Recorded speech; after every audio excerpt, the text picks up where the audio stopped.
ہماری فہرست میں ایک ایسا جمع سال قلمکار ہے جو قلم کے اعتبار سے، خطاب کے اعتبار سے پورے ملک میں اپنی تنہا منفرد پوزیشن رکھتا ہے۔ جب اس قلمکار کا نام آتا ہے تو میری زبان پر وہ شعر آ جاتا ہے کہ ہم پرورش لوح و قلم کرتے رہیں گے، جو دل پہ گزرتی ہے رقم کرتے رہیں گے۔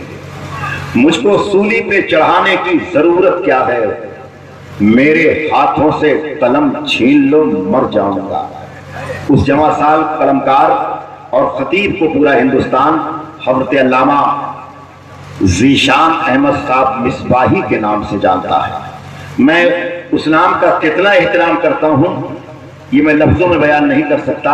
میں بڑے ادب سے گزارش کر رہا ہوں کہ وہ لہجہ آپ سے ملاقات کر لے اور آپ اس لہجے کو دیکھ کر دعا کر دیں کہ یہ لہجہ اشرف ملت کے پیغام کو دور تک پہنچانے میں اپنی پوری توانائی صرف کر دے۔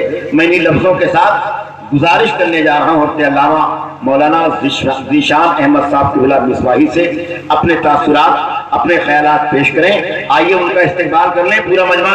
ایک ہاتھ سرکار امام حسن کے نام پر، دوسرا ہاتھ سرکار امام حسین کے نام، پہلے اٹھا لے، پہلے اٹھا لیجئے۔ نعرہ تکبیر، ذرا زور سے بول دیں، نعرہ تکبیر، نعرہ رسالت، عرس مخدوم مشرف، فیضان قائد ملت، نعرہ تکبیر، نعرہ رسالت۔ ہر طرف پیڑ جو کھجور کے ہیں یہ بھی جلوے نبی کے نور کے ہیں، کس کی زبان پکڑو گے ہر طرف تذکرے حضور کے ہیں۔ السلام علیکم ورحمۃ اللہ وبرکاتہ۔ نحمدہ ونصلی ونسلم علی رسولہ الکریم، اما بعد فاعوذ باللہ من الشیطان الرجیم، بسم اللہ الرحمن الرحیم،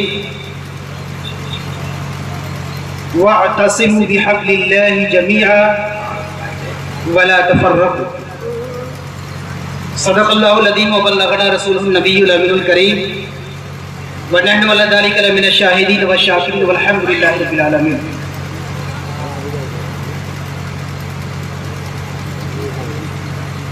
حضرات گرامی، کچھ کہنے اور سننے سے قبل اپنی سنی صوفی روایت کے مطابق سب سے پہلے بارگاہ رسالت مآب میں محبت و عقیدت کا نذرانہ پیش کریں۔ پڑھیں بآواز بلند، اللہم صلی علی سیدنا و شفیعنا و حبیبنا و طبیبنا و مولانا محمد مبارک وسلم، صلو علیہ صلاۃ و سلام علیک یا رسول اللہ وعلی آلک و اصحابک یا رسول اللہ۔ حضرات گرامی، آپ جانتے ہیں کہ یہ شہر تصوف و روحانیت کا شہر ہے، کیا کہنے ہیں، اور یہاں پر جو بھی آیا ہے وہ کچھ ہو نہ ہو صوفیہ سے محبت کرنے والا ضرور ہے۔ کیا کہنے ہیں، سبحان اللہ۔ آپ یہ بھی جانتے ہیں کہ اللہ کے رسول صلی اللہ تعالی علیہ وسلم کا کلمہ پڑھنے والوں میں جو حضرات ان صوفیہ سے محبت نہیں کرتے بلکہ جو حضرات اس تصوف اور صوفیانہ نظام سے ہی چڑھتے ہیں انہیں عرف عام و خاص میں جو ہے وہابی کہا جاتا ہے۔ وہابیہ اور اہل تصوف میں بہت سارے فرق ہیں، بہت سارے امتیازات ہیں۔ ان سارے فرق اور امتیازات میں ایک امتیاز بڑا نمایاں ہے، وہ یہ ہے کہ جن حضرات کا تعلق تصوف سے ہے وہ چاہے علم و فکر اور فکر و فن کے جس پہاڑ پہ پہنچ جائے، جس بلندی پہ پہنچ جائیں، وہ کسی نہ کسی صوفی کے غلام ہوتے ہیں۔ وہ چاہے کیا کہنے، اپنے زمانے کا جتنا بڑا صاحب قلم ہو، صاحب زبان ہو، صاحب علم ہو، صاحب فکر ہو، لیکن اس کے ہاتھ کہیں نہ کہیں دبے ہوتے ہیں اور اس کے گلے میں کسی نہ کسی اہل اللہ کی غلامی کا پٹا ہوتا ہے۔ بہت عمدہ۔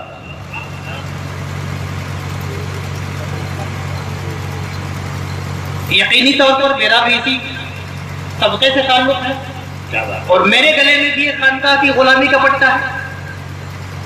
آج سے 5 سال قبل، تقریباً 4-5 سال ہو گیا، جب دلی میں صوفی کانفرنس ہونی تھی،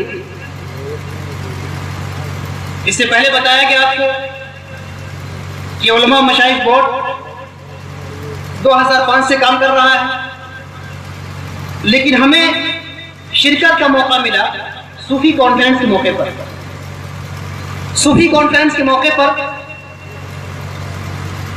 حضرت اشرف ملت کے نمائندگان کے ذریعہ اور پھر براہ راست ان کے ذریعہ صوفی کانفرنس کا پورا خاکہ بتایا گیا،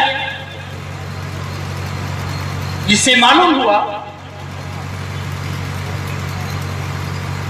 کہ آزادی کے بعد یہ پہلا موقع ہے کہ دہلی کی سرزمین پر ہندوستان میں تصوف کے نمائندگان اور دعویداران اور تصوف کے محبان ایک ساتھ دلی میں جمع ہو رہے ہیں۔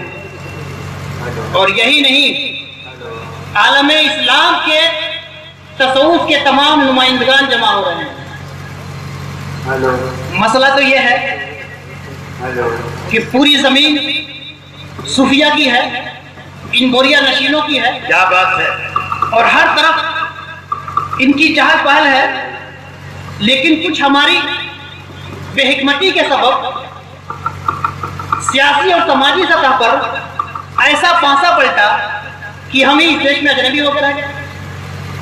یہی صوفیہ کو اپنا وجود ثابت کرنا پڑ رہا ہے، جن کے ذریعہ سے ہندوستان میں ایمان و عمل کی بہاریں آئیں، جن کے ذریعہ سے یہاں پہ اسلام کی کوپلیں پھوٹیں، اب یہی اجنبی ہو گئے۔ آج بھی زمینی سطح پر اکثریت ان کی ہے، لیکن اس کے باوجود سیاست اور سماج کی سطح پر، علمی سطح پر، عصری تعلیم گاہوں کی سطح پر، عدالت اور سرکاری محکموں کی سطح پر یہی اجنبی ہو کر رہ گئے۔ ایسی صورت میں اشرف ملت کی طرف سے جب یہ خاکہ آیا کہ یہ ہندوستان میں صوفیوں کی اکثریت کا مظاہرہ کرنے جا رہے ہیں، ہندوستان میں صوفیوں کی اکثریت کا مظاہرہ کرنے جا رہے ہیں دلی کے سرزمین پہ، راجدھانی پہ، اور ہندوستان کے ساتھ پوری دنیا کے صوفیہ کو جوڑ رہے ہیں، تو ایک کو جوڑنے سے اور جڑنے سے مجھے یوں ہی محبت، صوفیہ جوڑنے آئے اور اسی خانوادے کا ایک فرد اس کے لیے کھڑا ہوا اور تمام بکھرے ہوئے تاروں کو جوڑ رہا ہے، سمیٹ رہا ہے۔ میں نے اپنے مرشد گرامی سے مشورہ کیا کہ حضور ہمیں اپنے مرشد گرامی شیخ ابو سعید شاہ احسان اللہ محمدی صفی سجادہ نشین خانقاہ عالیہ عارفیہ سید سرافہ الہ آباد، میں نے ان سے مشورہ کیا، اجازت لی کہ حضرت اشرف ملت اس قسم کی کانفرنس کر رہے ہیں۔ حضرت نے کہا کہ انسانیت کا کوئی کام ہو یا اسلام کا کوئی کام ہو یا تصوف کا کوئی کام ہو، جو بھی اجتماعیت کا کام ہو، جو بھی خیر کا کام ہو، ہم جس سطح پہ ہیں سب سے آگے ہیں۔ سبحان اللہ، بہت اچھا، اور جہاں تک ہم سے ہو سکتا ہے ہم آگے ہیں۔ چنانچہ 3 مہینے تو میں نے حضرت کی خدمت کی باضابطہ دہلی میں رہ کر، اور اس کے ساتھ جب کانفرنس ہوئی تو صرف ہماری خانقاہ سے میں تو یہ نہیں کہوں گا کہ ہم نے بڑا اس میں کنٹریبیوشن کیا، میں یہ کہوں گا کہ شیخ نے، حضرت اشرف ملت نے یہ ہم پہ کرم کیا کہ ہمارے ادارے سے 5-5 6-6 قلمکاروں کو شامل کر، صرف ایک ادارے سے 5-5 6-6 قلمکار شامل ہو رہے ہیں اور اشرف ملت شامل کر رہے ہیں۔